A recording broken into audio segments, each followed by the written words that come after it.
Ketosis in dairy herds, the prevalence, risk factors, consequences, and monitoring and prevention. Ketosis in dairy herds, the prevalence, risk factors, consequences, and monitoring and prevention. The 3 C's of ketosis are common, costly, and consequences. For the prevalence, it has a wide range of variation in prevalence between herds due to different management. It can be common with a high prevalence. It's around 30% in Hungarian herds.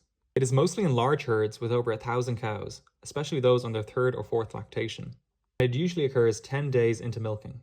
And it is way more common with twin calving, metritis, or mastitis. It's a fresh cow disease.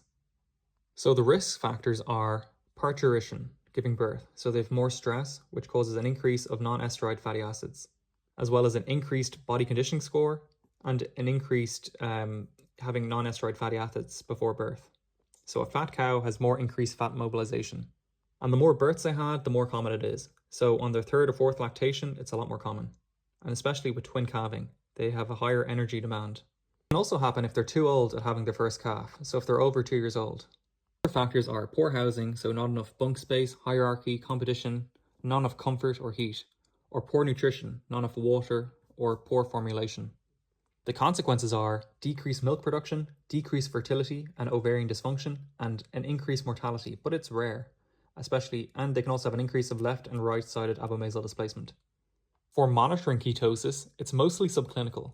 Beta-hydroxybutyrate from the serum in the lab is the gold standard. In pre-calving cows, you see non-esterized fatty acids for the blood tests, and for post-calving, you test beta-hydroxybutyrate and ketones.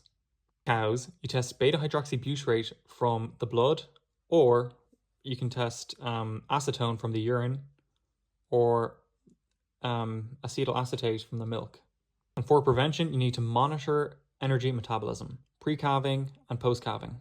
For the pre-calving cows, you need to monitor non-esterized fatty acids, and for post-calving, you need to monitor beta-hydroxybutyrate and ketones.